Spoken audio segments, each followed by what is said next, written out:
Bismillahirrahmanirrahim. Alhamdulillahi rabbil alamin wassalatu wassalamu ala rasuli rabbil alamin nabiyyina Muhammad ibn Abdullah wa ala alihi wa sahbihi wa man wala, amma ba'du. Muslimin dan muslimat, para penonton sekalian, Assalamualaikum warahmatullahi wabarakatuh. Alhamdulillah, kita panjat syukur pada Allah Azza wa Jalla kerana sentiasa menganugerahkan kepada kita rahmat dan nikmat yang tidak terhingga, sehingga Allah Ta'ala ungkit, wa in ta'uddu ni'matallahi la tuhsuha. Kalau kamu nak hitung nikmat aku beri, tak mampu. Kamu tak akan mampu untuk menghitungnya. Banyak sangat. Maka kita kena hitung untuk kita syukur di atas kurniaan Allah Azza wa Jalla. Alhamdulillah, hari ini hari yang ke-22 Ramadan 1441, terjatuh pada hari Jumaat, yang kita sentiasa memperingatkan para jemaah, ingat Jumaat, ingat selawat. Ingat Jumaat, ingat baca surah Al-Kahfi. Mudah-mudahan kita dapat laksanakan tugas-tugas yang diberi ini, insya-Allah. Muslimin dan muslimat, para penonton sekalian, kita teruskan pengajian kita dalam tafsir juzuk yang ke-30, surah yang ke-111, 111, iaitulah surah Al-Masad. Surah Al-Masad. Surah Al-Masad ataupun surah Tabbat Yada Abi Lahabin, itu di antara nama-nama dia. Sebelum kita pergi kepada perbincangan tafsir, lebih dulu kita baca ayat-ayat yang terkandung dalam surah ini, hanya 5 ayat bila khilaf. A'udzu billahi as-sami'il 'alim minasy syaithanir rajim. Bismillahirrahmanirrahim. Tabbat yada Abi Lahab wa tabb. Ma aghna anhu maluhu wa ma kasab. Sayasla naran zata lahab. Wa imra'atuhu hammalatal hatab. Fi jidha hablum min masad.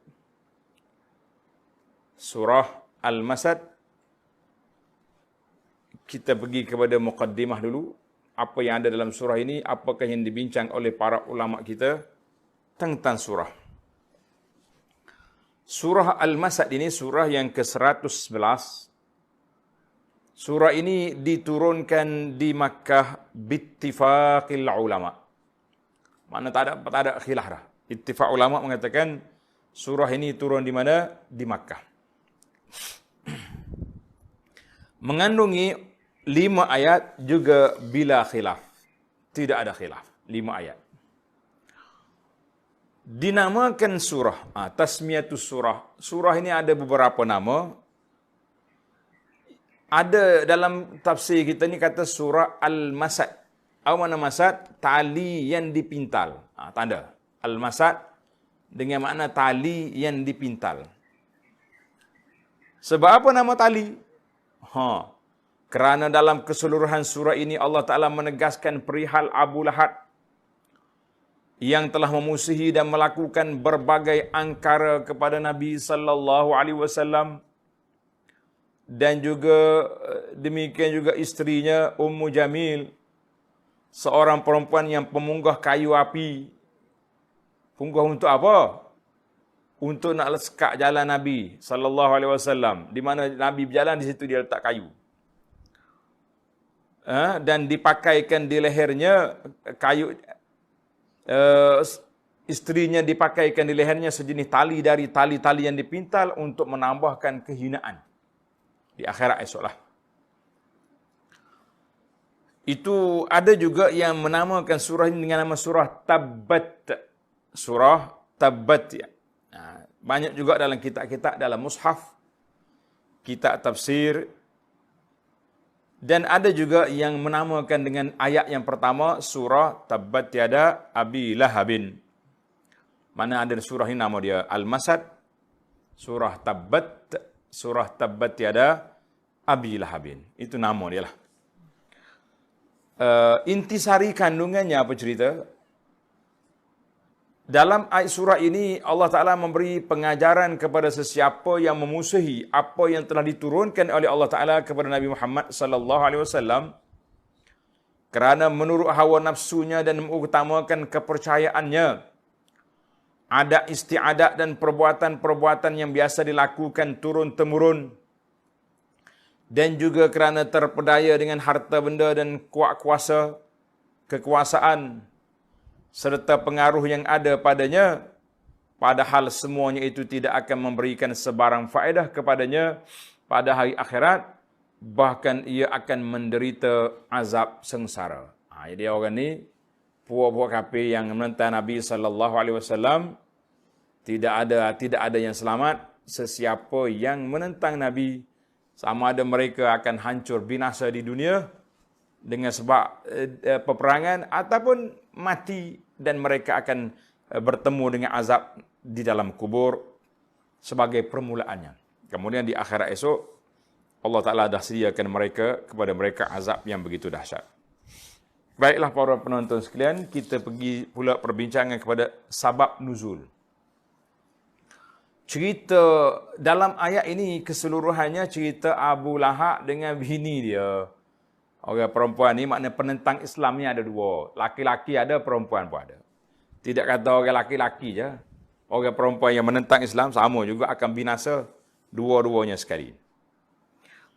Tanda sabab nuzul. Mana sebab turun ayat ini. Nak jadi sebab cerita. Ja'a min hadis Ibn Abbas radhiyallahu anhuma. Ibnu Abbas meriwayatkan bahawa apabila turunnya ayat Quran wa anzir ashiratakal aqrabin, berilah peringatan, amaran kepada kaum kerabatmu yang dekat. Dalam surah Asy-Syu'ara ayat 214. Para jemaah sekalian, kita kena ingat dakwah Nabi ini melalui beberapa fasa. Fasa yang pertama, apabila turunnya wahyu Iqra, maka itu dipanggil pasal pelantikan jadi Nabi sallallahu alaihi wasallam. Maka Nabi balik ke rumah dia dalam keadaan takut. Pergi jumpa dengan Sayyidah Khadijah, menenangkan. Dia pergi jumpa dengan Waraqah bin Naufal, kan, sepupu Khadijah. Tak lama lepas pada itu, Nabi kita secara perlahan-lahan, kemudian turun ayat Quran, Ya ayyuhal muddathir, qum fa'anzir. Bangun, jelaskan. Maka Nabi kita mula menyampaikan Islam. Masuk Islamnya Sayyidina Abu Bakar, orang-orang yang awal. Yang terawalnya di antaranya Sayyidah Khadijah, Ali, Sayyidina Abu Bakar. Kemudian bila turun ayat Quran ini, wa anzir ashiratakal aqrabin, adalah kamu beri peringatan. Maknanya mula-mula fasa secara senyap-senyap, dipanggil sirri, sembunyi. Kemudian bila turun ayat ini, Allah perintahkan supaya Nabi kita berterus terang dengan Quraisy. Apa jadi? Maka kharaja Rasulullah sallallahu alaihi wasallam hatta sa'ida as-Safa. Nabi keluar daripada rumah dia, pergi ke Bukit Safa. Tak jauh. Rumah Nabi kat mana? Rumah Nabi di Marwah. Di ujung Marwah tu, di situlah rumah Sayyidah Khadijah. Tempat tinggal Nabi sallallahu alaihi wasallam bersama dengan isteri dia. Ujung Marwah. Ada orang kata masuk dalam tanah, tak. Masuk tempat sa'i sekarang, sa'i baru. Nabi kita pergi ke Safa, Safa tu ujung tu je. Cuma biasa di Safa ni tempat tinggi, orang berkumpul situ, mudah dengar. Fasa'ida Safa fahatapa. Nabi naik atas Bukit Safa, Nabi pun mengangkat suara, melaungkan, Ya sabahah. Maknanya, selamat pagi semua. Itu uslub Arab. Kita kena panggil orang, Ya sabahah. Selamat pagi semua. Orang sekitar Mekah pun bincang, man? Siapa dia duduk lawan tu? Siapa dia tu? Suara siapa tu? Qalu Muhammad. Setiap kali saya sebut nama Nabi, kita terus berselawat. Allahumma salli ala Muhammad sallallahu alaihi wasallam. Buat kafir itu dia kata Muhammad je, kita lah kena selawatnya.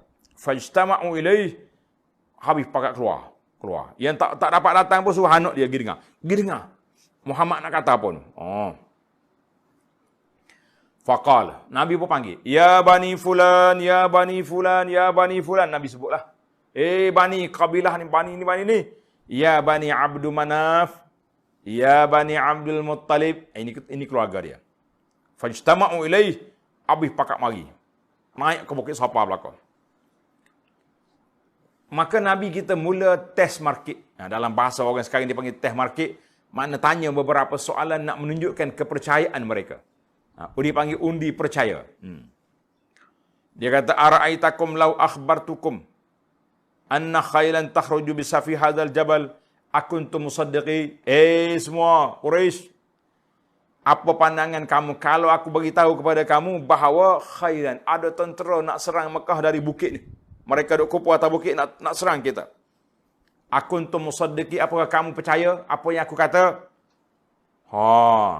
Quraisy pun jawab, Ma jarrabna alaika kaziba. Muhammad, kita kata sallallahu alaihi wasallam, tak pernah kami dengar kamu ni bohong, tak pernah. Maknanya pengalaman kami ni, mu ni bukan orang bohong. Kamu cakap betul. Ada lagi, ini dalam riwayat ni, riwayat Bukhari ni setakat tu je cerita. Ada riwayat lain kata Nabi kita tanya lagi soalan lain. Kalau aku bagi tahu ada perombongan pedagang nak masuk Mekah ni, percaya tidak? Jawab dianya, ma jarrabna alaika ma ahidna alaika kaziba. Tak pernah kami dengar mu cakap bohong. Ya Muhammad, kita kata sallallahu alaihi wasallam. Maka Nabi kita test 2-3 soalan, nampak mantap. Jawapan dia, kamu ni tak pernah cakap bohong. Sampailah masa Nabi pun jawab, fa inni nazirun lakum baina yaday azabin syadid. Aku ini pemberi amaran kepada kamu tentang azab yang dahsyat kalau kamu tak dengar apa yang aku cakap. Sudah. Bila Nabi beritahu ini, tujuan dia kumpul, faqala Abu Lahabin. Bangun selalu pak saudara dia, pak cik dia Abu Lahab. Kau bangun. Jengkal muka Nabi. Tabban laka ya Muhammad. Sudahlah. Tabban laka sa'iral yaum. Celakamu sepanjang hari ini. Marah dah lah. Alihaza jamak tanah. Ni je. Mu panggil kami pagi-pagi ni, sibuk-sibuk ni. Orang nak pergi kerja, panggil pagi ni. Nak bagi tahu benda ni? Sudahlah. So, maqamah dia bangun. Buat penghinaan kepada Nabi SAW. Dan geng-geng kafir lain pun. Bila pak saudara bangun, beranilah orang lain pun buat. Itu pak saudara dia tu. Sehinggalah turun ayat Quran ini. Tabbat yada Abi Lahabin wa tab. Binasalah kedua tangan Abu Lahab. Turun ayat Quran. Tuan-tuan muslimin dan muslimat, surah yang 5 ayat ini, surah Allah Ta'ala kecam, maki, kutuk Abu Lahab, yang kita boleh kutuk seorang manusia dalam solat kita, secara terang-terangan sebut nama dia, Abu Lahab. Kalau kita kutuk orang lain dalam solat kita, batal solat. Tapi kutuk Abu Lahab tak apa. Tabat tiada Abi Lahab yang watab. Celakalah Abu Lahab. Orang lain. Allahu Akbar. Ini kejahatan yang dibuat oleh pakcik dia sendiri. Hadis ini dikeluarkan oleh Bukhari dan juga Muslim. Wa hadzal hadis yurajjih. Hadis ini menguatkan bahawa surah ini turun pada tahun yang keempat daripada Al-Bi'sah. Dikata tahun yang keempat. Pasal apa? Sebab fasa ulama sirah bagi kan, dia panggil fasa siri. Dakwah cara rahsia tu 3 tahun. Lepas tu baru mari yang keempat. Baru mari Nabi kita berdepan dengan Quraisy. Wallahu a'lam. Baiklah para jemaah sekalian, kita pergi kepada satu-satu ayat. Kita nak kenal juga Abu Lahab ni siapa. Bismillahirrahmanirrahim. Tabbat yada Abi Lahabin wa tab. Binasalah kedua-dua tangan Abu Lahab dan binasalah ia bersama-sama. Ayat ini dan ayat-ayat yang berikutnya memberi pengajaran kepada semua yang menentang dakwah Nabi sallallahu alaihi wasallam sampai ke hari kiamat. Allah kata tabbat. At-tabab bermakna al-khusran wal halak wal khaybah.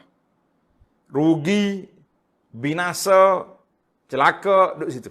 Tabbat tiada. Mana tabbat ni boleh berlaku. Rugi, binasa, kecewa, ada berlaku. Ayat ini nak lawan kepada kata-kata Abu Lahab kepada Nabi SAW bila naik atas Bukit Safa, tabballaka sa'iral yaum alihaza jama'tana.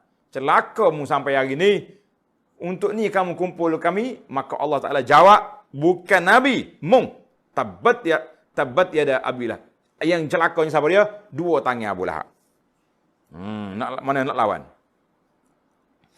Jadi ada orang mengatakan, yahtamil, ihtimal, ada kemungkinan bahawa ayat ini menunjukkan doa. Allah Ta'ala doa ke atas Abu Lahab, wahaza awla. Mana Allah Ta'ala doa, celaka Abu Lahab. Sebab apa? Sebab Allah Ta'ala tahu dengan ilmu dia yang azali bahawa Abu Lahab ni akan mati kafir, tidak mati dalam Islam. Maka dia boleh sumpah awal-awal lagi. Tapi kita yang tak tahu masir, akhir pekerjaan orang, kita jangan sumpah orang, jangan maki. Kita tak tahu dia akan jadi apa.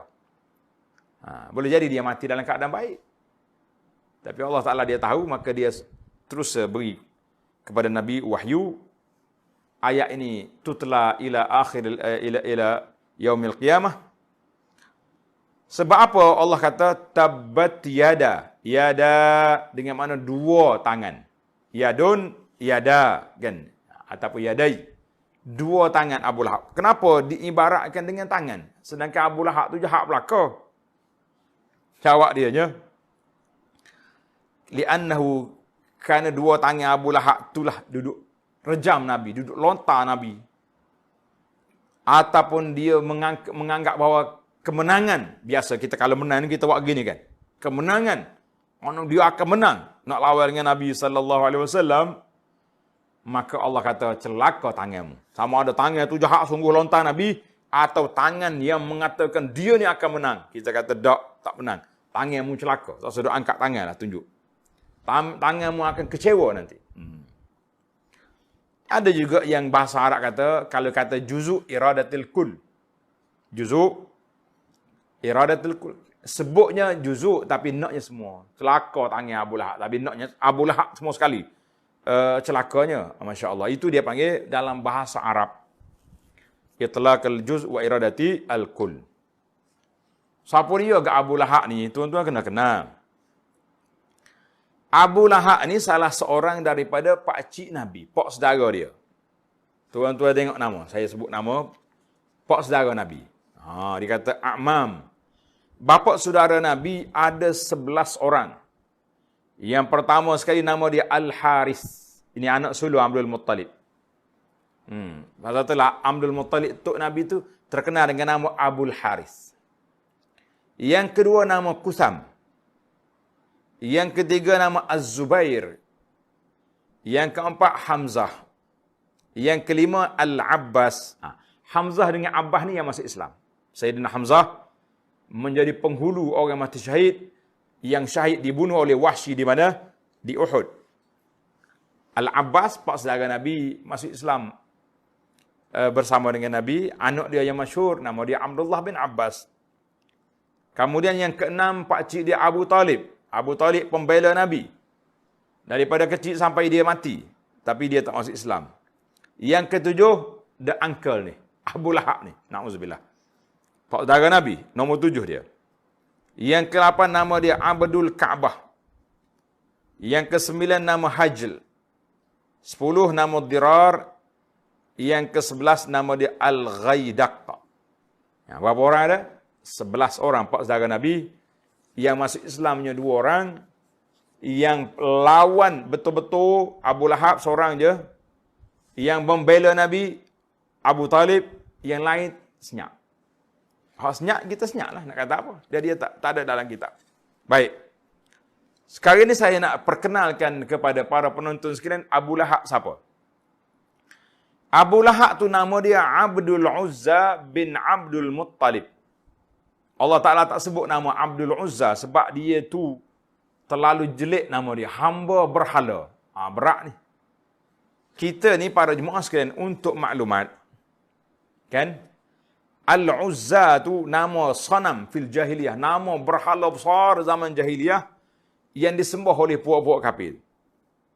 Sebagaimana Allah Ta'ala sebut dalam surah An-Najmi. Kita kena perhati, ada setengah ni, bila nak buat nama anak, dia letak nama Abdul depan. Tapi belakang tu tidak. Contohnya Abdul Umar. Tak boleh. Maknanya hamba Umar orang ni. Kita ni kena hamba Allah. Kalau nak letak Abdul depan, kita kena ambil Asma'ul Husna, nama-nama Allah Ta'ala yang 99 tu, letak situ. Abdul Basit, Abdul Latif, Abdul Aziz, Abdul Ghaffar, itu boleh. Ada orang kata nak mau Abdul Umar, Abdul apa lagi, itu jangan buat. Kan? Kalau orang Syiah, Abdul Hussein, itu perangai buat Syiah. Buat kita ni pula Abdul macam-macam. Ini salah.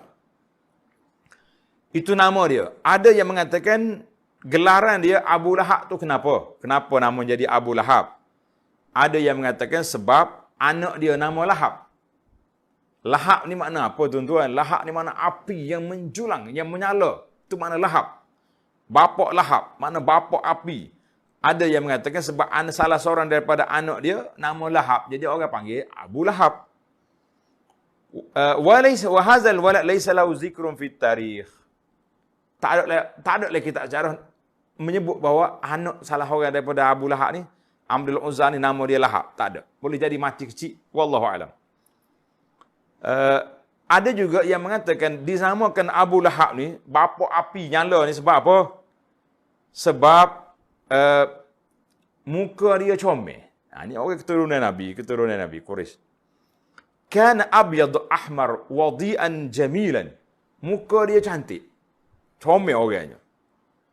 Maka kalimah Abu Lahab itu satu pujian bagi dia. Muka yang menyala-nyala macam api itu cerah. Muka kemerah-merahan. Comel orang. Ada yang mengatakan dinamakan Abu Lahab, bapaknya api menyala ni, li syiddati ghadabihi wa sur'atin fi'al.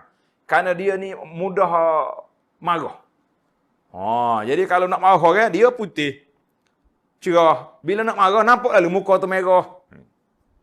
Ini dia. Ada yang mengatakan bahawa ja'at kunyah mutawafiqatun ma'al wa'id. Gelaran dia tu sama dengan apa yang dijanjikan oleh Allah Azza wa Jalla ke atasnya. Maka dikenali dengan nama Abu Lahab. Allah Ta'ala sebut janji dia ni akan dibakar dengan api yang menyala-nyala. Jadi berjadilah Abu Lahab itu sudah daripada asalnya pujian jadi keji. Sebab mu ni akan dicampur dalam api yang menyala-nyala. Mu bapa api akan masuk dalam api pula. Wal'iyazubillah. Kenapa nama Abu Lahabin? Abu Lahab. Setiap orang Arab ni biasa dia ada Abu. Abu tu mana bapa. Kalau kita kata Abu Fulan. Macam kita ni Abu Anas gelaran kan. Sebab ada anak nama Anas. Dia ada kata Abu Hurairah. Bapak kucing. Sebab siapa? Dia kata alal mulazim li syai'. Orang yang biasa dengan satu benda, orang gelar dia apa-apa kucing. Sebab Abu Hurairah ni katanya dia suka jaga kucing. Orang panggil Abu Hurairah. Dan macam-macam lah gelaran-gelaran Abu-Abu tu banyak. Pak Abu. Maknanya Abu Lahab ni jelaslah kepada kita, dia ni salah seorang daripada pak saudara Nabi SAW. Adapun Abu Jahal bukan pak saudara. Kalau ada penceramah bagi tahu Abu Jahal ni pak saudara Nabi, kita kata maaf tak ada lagi tak jarah kata Abu Jahal pak saudara Nabi. Yang pak saudara Nabinya Abu Lahab. Bapa saudara yang ke berapa tadi? Yang ketujuh kan. Abu Lahab pak saudara Nabi, mengikut dalam kitab sirah mengatakan dialah salah seorang bapa saudara yang bergembira dengan kelahiran Nabi sallallahu alaihi wasallam. Pasal itulah orang kata kalau kita sambut Maulid Nabi, kalaulah sambutan itu sekadar nak sambut suka-suka je, tapi tidak ikut sunnah Nabi, tidak ikut ajaran, maka standard kita sama juga dengan Abu Lahab menyambut kelahiran Nabi. Al-Imam Al-Bukhari meriwayatkan dalam hadis yang panjang daripada qaul Urwah ibn Zubair. Urwah kata apa? Falamma mata Abu Lahab, bila Abu Lahab mati, keluarga dia diperlihatkan. Maknanya mimpi lah, mimpi. Mimpi ni bukan hujah, cuma cerita. Orang bertanya dia, bisyarri hibatin. Syarri hibatin maknanya sangat buruk keadaan Abu Lahab. Jadi keluarga dia tengok dalam mimpi, buruk benar dia. Orang bertanya dia, maza laqita? Apa keadaan kamu Abu Lahab? Kalau Abu Lahab, aku tak duduk sekat aku mati ni tak kena seksa lah. Tapi ada satu masa aku ni dapat juga sedikit keluar air. Ni keluar air daripada ibu jari dia ni. Allati bain al-ibham wal taliha. Tengok. Keluar sini, air dia boleh minum. Sebab apa? Dia kata sebab suqitu fi hadhihi bi'ataqati Suwaibah. Aku diberi minum sebab aku merdekakan Suwaibah. Suwaibah tu hamba dia, tapi dia merdekakan, suruh jaga Nabi. Terkenal dengan nama Suwaibah al-Aslamiyah. Kalau nak buh nama, buh Suwaibah je. Aslamiyah tu nama kabilah dia, bukan nama dia. Jadi Suwaibah ni lah yang telah menyampaikan khabar gembira kepada Abu Lahab dengan kelahiran Nabi SAW. Fa fariha bimiladihi. Dia bergembira dengan kelahiran Nabi. Wa a'taqha lihadhil busyra. Maka dia merdekakan Suwaibah dengan sebab itu. Jadi cerita ni dalam Tawaqat Ibn Sa'ad dan dalam lain kitab menyebut sedemikian. Maka Abu Lahab ni gembira masa tu sebelum dakwah mari. Jadi kita pun kalau gembira juga dengan kelahiran Nabi, sambut maulud kita, berlarak sana sini, tapi bila mari bab sunnah Nabi, tak jadi. Pasal itulah orang kata, perarakan maulid Nabi ni berapa masa? Pagi sampai tengah hari. Kan? Oh, perlu-perlu kita bawa bendera. Nabi contoh tauladan. Ikutan sepanjang zaman. Sudah letak bendera, orang azan Zuhur tak pergi masjid. Ini benar ke tidak cara kita berlarak? Jawab je, jangan. Hati-hati tuan-tuan. Bukan semua benda yang kita rasa molek tu kadang-kadang tak molek sebab tidak ikut sunnah Nabi sallallahu alaihi wasallam. Baik, Abu Lahab ni ada beberapa orang anak laki-laki. Tanda tuan-tuan. Anak laki-laki dia ada 3 orang. Anak laki-laki Abu Lahab. Nama dia Utbah. Utbah dan Utaibah.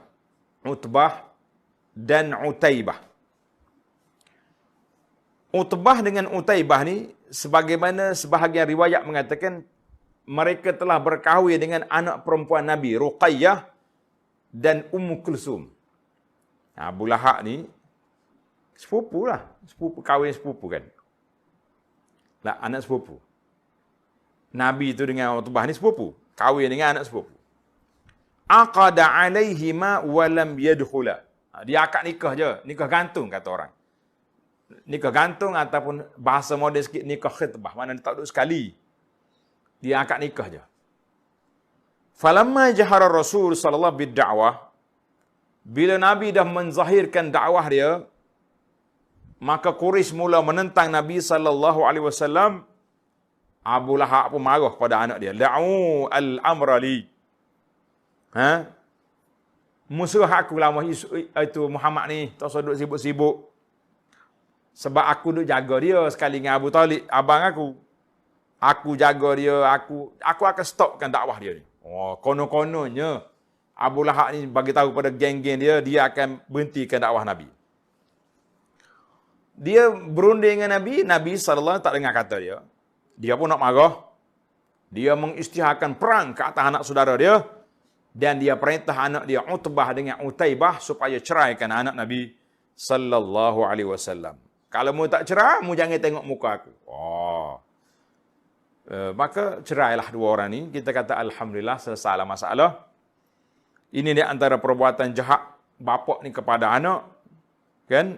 Walaupun dia ni kerabat Nabi, kaum keluarga yang paling dekat, tapi tidak memberi kesan apa-apa dalam bab dakwah dan juga dalam bab tauhid. Maka Abu Lahab tengok dakwah Nabi sallallahu alaihi wasallam berterusan. Makin hari makin berani menzahirkan dakwah, maka dia pun mengisytiharkan perlawanan dia dengan Nabi, terhadap Nabi sallallahu alaihi wasallam. Sebab apa? Sebab orang Arab luar duk perhati tengok. Dakwah Nabi ni 2 benda akan berjaya. Yang pertama, iza ata'ahu qaumuhu. Apabila kaum dia ikut dia. Ini penting ni, keluarga terdekat ikut kita penting. Ni kadang-kadang hak lawan kita ni bukan orang lain. Anak-beranak kita juga. Hak tak mari masjid tempat kita kuliah pun, anak-beranak kita juga. Duduk dekat masjid, Duduk sekali dengan keluarga tapi tak ikut. Masjid tak pergi. Jangan kira lah zaman PKP ni, zaman tak KP ni. Ataupun intasara, ataupun dia menang. Kaum dia tak ikut dia, tapi dia menang. Fahuwa Nabi, maka itu tandanya dia Nabi. Pasal tu orang Arab luar duk perhati tengok. Orang Arab luar duk perhati tengok, apa keadaan. Jadi kita tengok, keluarga dia tak ramai ikut. Tapi Nabi kita menang bila? Nuh. Pembukaan kota Mekah dalam sidang lepas yang kita dah bincang. Yadkhuluna fi dinillahi afwaja. Masya Allah, tabarakallah. Maka, orang Arab duk tengok kepada Abu Lahab lah. Sebab Abu Lahab ni keluarga terdekat. Di antaranya Abu Lahab ni keluarga Nabi yang rapat, pak saudara dia. Dan berbeza pula dengan Abu Talib, pak saudara, tapi pak saudara tak menentang. Abu Lahab je yang menentang. Abu Talib jaga. Tapi ialah nasib dia. Dia tak beriman. Abu Talib kata apa? Dengar dia punya syair. Sedih kita baca tuan-tuan. وَلَقَدْ عَلِمْتُ بِأَنَّ دِينَ مُحَمَّدٍ مِنْ خَيْرِ أَدْيَانِ الْبَرِيَّةِ دِينًا لَوْلَا الْمَلَامَةُ أَوْ حِذَارًا سُبَّةً لَوَجَدْتَنِي سَمْحًا بِذَاكَ مُبِينًا. Allah. Abu Talib kata, وَلَقَدْ عَلِمْتُ, aku tahu, أَنَّ دِينَ مُحَمَّدٍ مِنْ خَيْرِ أَدْيَانِ, agama yang dibawa oleh Muhammad sallallahu alaihi wasallam ini agama yang terbaik yang dibawa. Laulal malamatu, kalau aku tak takut dicerca oleh kaum aku, oleh puak Quraisy, au hizari subbatan, kalau tidak aku takut dimaki, disumpah oleh mereka, lawajadtani samham bizaka mubina, kamu akan dapati aku ikut apa yang dibawa oleh Muhammad. Apa yang nasib dia lah, nak kata apa? Allahu akbar. Sayang dia ke Nabi, tapi dia tak masuk beriman. Dia tidak beriman. Pak saudara dia seorang lagi pula, Abu Lahab. Kerja dia dia attack Nabi. Ikut Nabi gimana? Nabi ni dia suka pergi tempat-tempat terbuka. Contohnya bila ada perhimpunan di Suq Ukaz, Majannah, Zil Majah, dia panggil pasar, pesta tahunan, Nabi pergi. Dekat Kaabah orang mari tawaf, Nabi pergi nak dakwah. Nabi bila jumpa orang, Nabi kata apa? Ya ayyuhan nas, qulu la ilaha illallah tuflihu. Manusia, mu kata la ilaha illallah, kamu akan bahagia. Itu ya dakwah Nabi. Jadi, orang tengok Abu Lahab ni duduk ikut belakang Nabi. Bila Nabi duduk cakap, ya ayyuhan nas, qulu la ilaha illallah, kata la ilaha illallah, kamu bahagia. Abu Lahab duduk belakang dia kata, la tuti'uh, jangan ikut. Fa innahu sabiun kazzab majnun. Dia ni orang tinggal keturunan buang baka, kata orang. Pembohong, gila. Wa inna lam najid lahu tibban. Kami tak jumpa lagi tok bomoh nak mengubati dia ni. Maaflah. Kami tak jumpa nak ubat. Orang pun tanya, siapa dia tu? Yang duduk belakang dia tu siapa? Orang kata, Ammuhu, Abu Talib, pak saudara dia tu. Oh, jadi oleh kerana pak saudara duduk belakang dia, duduk kata, jangan dengar anak saudara aku ni sewe, gila, macam-macam. Jadi orang pun tak dengarlah dakwah Nabi. Sebab konon-kononnya pak saudara tu lebih tahu keadaan anak saudara. Itu. Allahu Akbar. Jadi Abu Lahab ni kerja dia duduk main taballaka sa'iral yaum alihaza jama'tana, menunjukkan bahawa Abu Lahab tu akan mati, berlawan dengan Nabi sampai mati dia dalam keadaan kafir. Wal'iyazubillah. Baiklah muslimin dan muslimat para jemaah sekalian, itulah dakwah Nabi sallallahu alaihi wasallam. Disekat, dilawan oleh pak saudara dia sendiri. Abu Lahab ni bukan sakat maki, menyakiti Nabi dengan lidah dia. Bahkan dia juga menggalakkan orang lain supaya menyakiti Nabi. Menyalakan api permusuhan. Memutuskan hubungan silaturrahim. Dia dengan isteri dia, Ummu Jamil, sama naik. Sama jahat. Dan dua orang anak dia. Nabi kita sallallahu alaihi wasallam pernah berdoa ke atas anak dia, nama dia Utaibah. Dalam riwayat yang kata, Nabi kita doa kepada anak dia Utaibah, li'annahu azan Nabi, kerana dia telah menyakiti Nabi sallallahu alaihi wasallam. Nabi kata, Allahumma sallit alaihi kalban min kilabik. Dengar doa ni. Allahumma sallit alaihi kalban min kilabik. Ya Allah, hantar marilah salah satu daripada anjing-anjing makhlukmu ini ke atas anak Abu Lahab ni. Kata di ahli sirah, fa kharaja ila Syam wa iftaras. Dia pergi ke Syam, mari singa terkam dia mati. Fi qissatin ma'ruf. Lepas itulah kata di Hasan bin Thabit sebut dalam syair dia, man yarji'ul 'ama ila ahlihi fama akilus sab'i birraji'i. Siapa dia nak balik pada keluarga balik, tapi orang hak kena makan ke serigala sabak, makan ke singa ni tak akan balik lagi. Itu nama dia Utaibah. Adapun Utbah, ni anak Abu Lahab tadi. Kan kita kata Utbah, Utaibah dan Mu'attab. Utaibah, na'udzubillah, dia makan di singa. Adapun Utbah dengan Mu'attab, dua lagi anak dia, faqad aslama, dua orang telah masuk Islam dan elok Islamnya, mereka sempat bersama Nabi sallallahu dalam peperangan Hunain. Mengikut dalam ahli sejarah mengatakan di antara dua pemuda yang tak lari ketika pecahnya tentera Islam sewaktu dalam peperangan Hunain. Masya-Allah tabarak. Kan Hunain yang pergi ramai. Kita rasa kita kuat, tapi Allah Taala pecahkan tentera mereka yang menyebabkan pecah kubu pertahanan. Tapi Utbah dengan Mu'attab tak lari daripada Nabi sallallahu alaihi wasallam. Maka dalam kisah ini memberi pengajaran kepada, dalam ayat ini memberi pengajaran kepada kita bahawa manusia itu kadang-kadang tidak memberi faedah kaum kerabat dia dekat. Pada itulah setengah orang ni kata, oh siapa dia ustaz tu? Keluarga saya tu. Tuan guru pula, anak-anak saya, tapi dia tak pernah pergi ngaji dengan tok guru. Dia tak pernah pergi dengar pun kuliah ustaz. Cuma duk bangga, ini pak cik saya. Ni adik saya, ni pak saudara saya kan. Tak jadi apa. Allahu akbar. Sebagaimana kata di ahli syair, la'amruka mal insanu illa bidinihi fala tatruki taqwa ittikalan 'ala an-nasabi faqad rafa'al islamu Salman Farisin wa qad wada'a asy-syirku syarif Aba Lahabin. Allahu akbar. Jadi manusia itu tak ada faedah dia kecuali dengan agama dia. Mu jangan tinggalkan sifat takwa kerana semata-mata kerana keturunan kita orang baik. Allah Ta'ala telah mengangkat darjat Salman Al-Farisi. Mari negeri Faris. Allah Ta'ala jatuhkan ketua syirik. Keturunan mulia tapi syirik orangnya iaitulah Abu Lahab. Allahu akbar. Jadi dalam ayat ini Allah Ta'ala tasrih. Sebut terus nama dia. Tabbat yada Abi Lahabin. Sebab apa? Sebab dia ra'san fi aziyatin Nabi. Dia ni kepala pengat, kepala samsing, kepala jahat yang buat khianat kepada Nabi sallallahu alaihi wasallam. Bila turun ayat Quran ini, orang pun mula baca ayat ni, mula orang tinggal Abu Lahab. Orang tak percaya dia. Orang keluar daripada luar Mekah bila dengar Allah Ta'ala turun ayat ini pakat baca, maka orang kata dia ni masalah ni. Dia ni masalah, jadi mulalah orang benci dengan dia, orang pun jauh daripada Abu Lahab. Allahu akbar. Jadi dalam ayat ini Allah Ta'ala sebut nama terus. Biasanya Nabi kita sallallahu alaihi wasallam ajar kepada kita, kalau kita nak tegur orang jangan sebut nama. Ma balu aqwamin yaf'aluna kaza wa kaza. Apalah orang ni buat gini-gini? Dia tak sebut nama, dia kata orang. Dan Fir'aun hazil ummah, nama dia Abu Jahal pun Tuhan tak sebut dalam Quran secara direct nama dia. Tapi kenapa disebut terus Abu Lahab ni? Kenapa?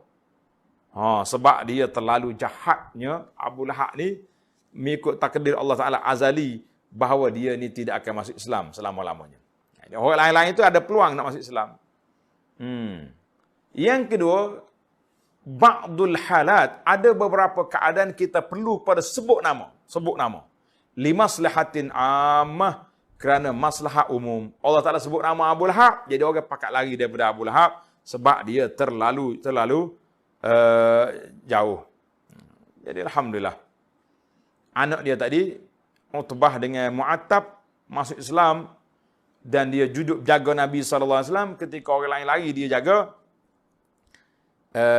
Seorang lagi, nama dia Durrah binti Abu Lahab. Durrah, anak perempuan dia.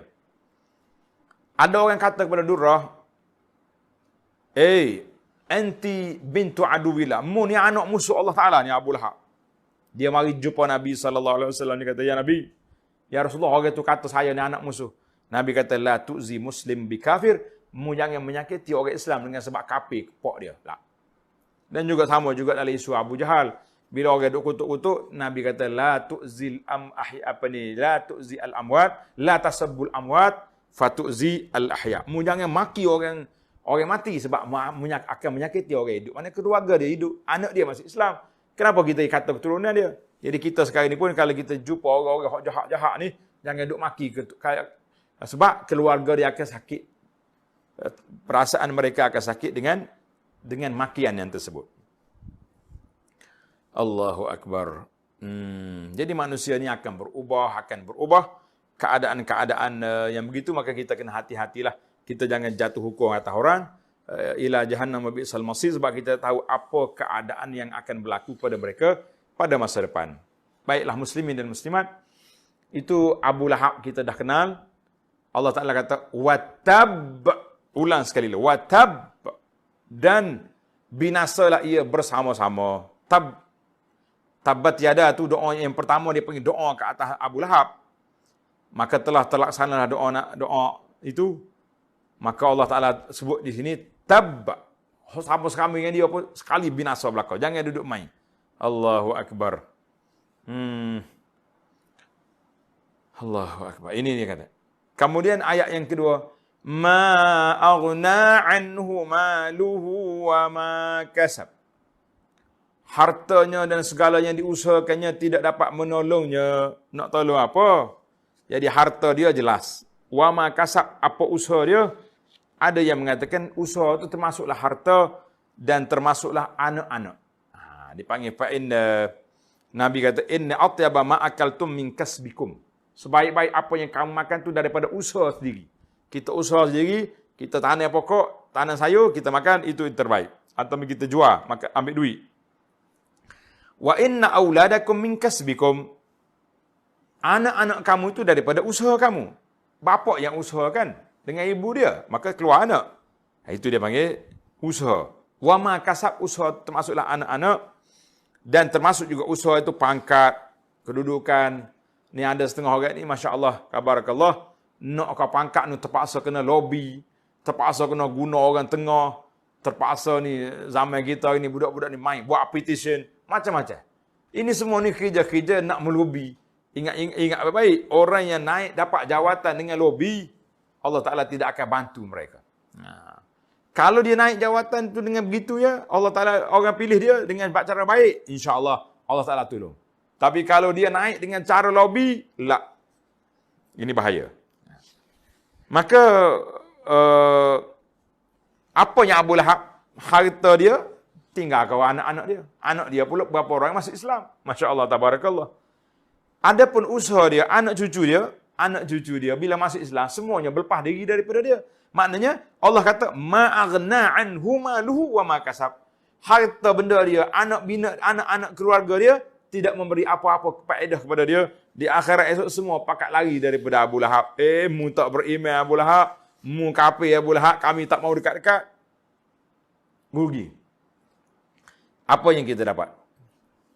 Maknanya walaupun anak dia beriman, tapi oleh kerana pak dia kafir, dia tak dapat faedah daripada anak dia. Wa ma kasab. Ayat yang ketiga, sayasna naran zata lahab. Ia akan menderita bakaran api neraka yang marak menjulang. Dia kata. Abbar bisin dalalatu alal qurb. Dia akan jumpalah api yang marak menjulang. As-salah dengan mana syai. Benda yang dibakar dengan api. Allahu Akbar. Sebab dia ni jahat sangat, maka Allah Ta'ala janji, mu ni Abu Lahab, kan? Mu Abu Lahab, bapa api, saya selana ranzata lahab. Jadi dia panggil sajak.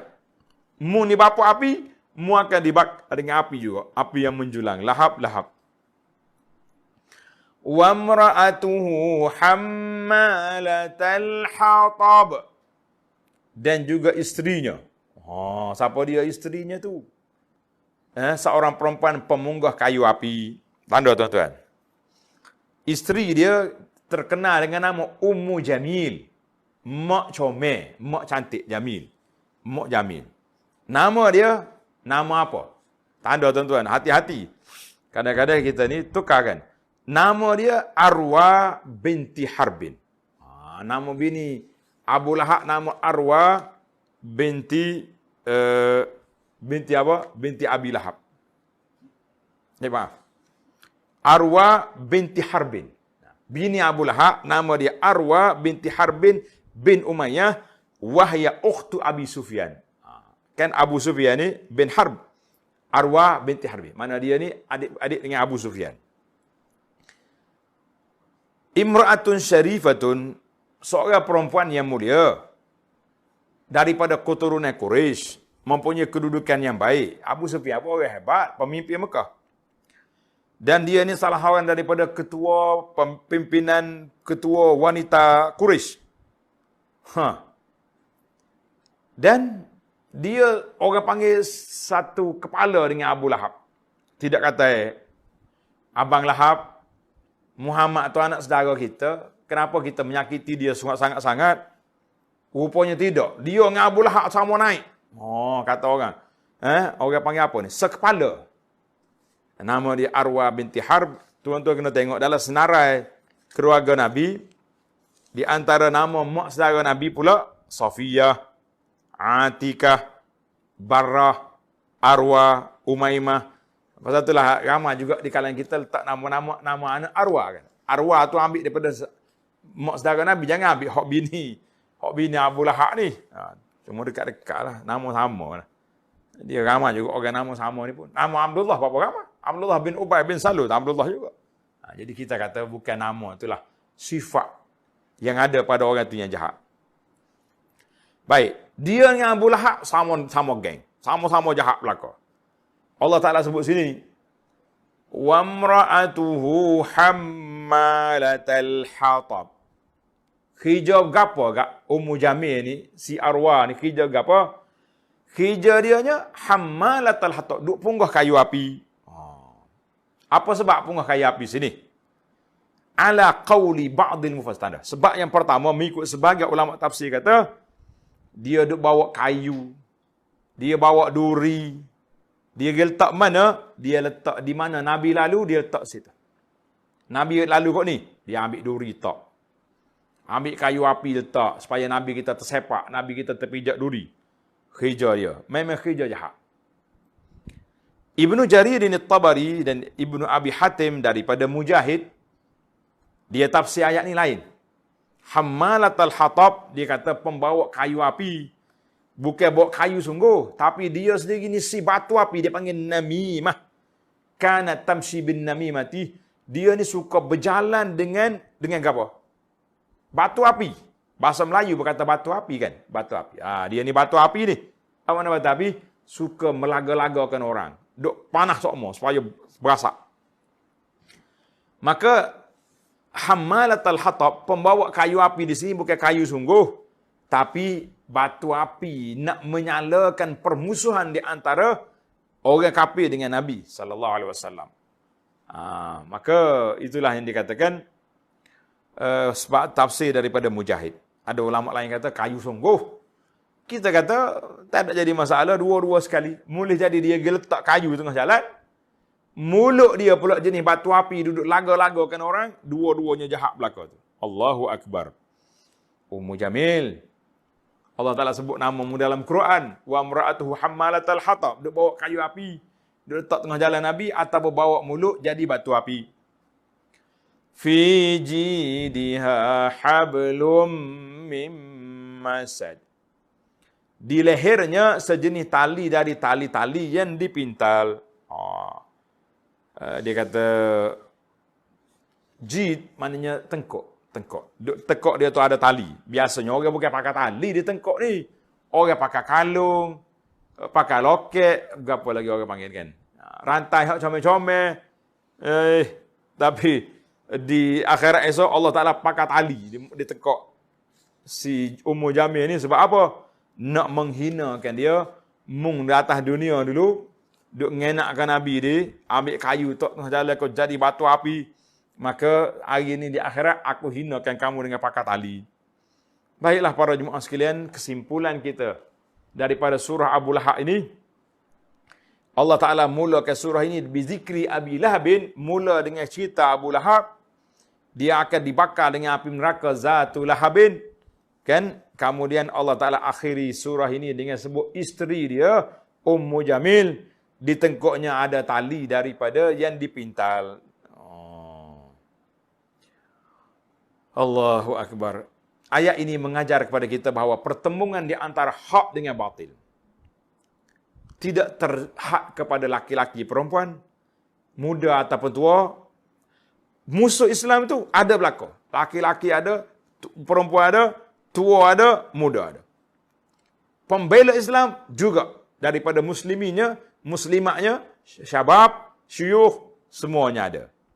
Maka hati-hatilah kita para jemaah sekalian, jangan kita terjebak dengan kumpulan yang menentang Islam ataupun perli pada Islam kalau kita tak setuju dalam beberapa isu. Contohnya zaman kita ini, zaman politik demokrasi ini kan. Kita tak setuju dalam beberapa perkara dengan orang ni. Janganlah sampai mereka menghina, ambil gambar pangkah, tukar kepala, letak gambar orang lain, ataupun buat video suara-suara orang tu, muka orang tu suara orang lain, atau buat video perli. Semua tu kerja-kerja jahat belaka. Dia panggil naz'atul jahiliyah, perangai puak-puak jahiliyah, puak-puak Abu Lahab. Kerja dia duk hina Nabi SAW. Maka kita kata berpada-padalah muslimin dan muslimat. Marilah kita berpuasa daripada buat komen-komen yang tidak berfaedah. Ataupun kita berpuasa daripada perkara yang tidak baik. Khususnya di bulan berpuasa. Ni kita kadang-kadang kita ni bulan yang puasanya, dia tuai orang tak puasa, itu masalah. Tak. Dia panggil bulan berpuasa, tapi orangnya tak puasa. Berlaku ke tak berlaku lagi tu? Ini satu perkara yang cukup menakutkan kita para jemaah sekalian. Baiklah muslimin dan muslimat para penonton sekalian, tamatlah kita surah Al-Masad. InsyaAllah kita akan sambung dalam siri yang akan datang, surah Al-Ikhlas. Surahnya pendek juga, tetapi huraiannya panjang. Wa sallallahu ala nabiyyina Muhammad wa ala alihi wa sahbihi ajma'in walhamdulillahi rabbil alamin.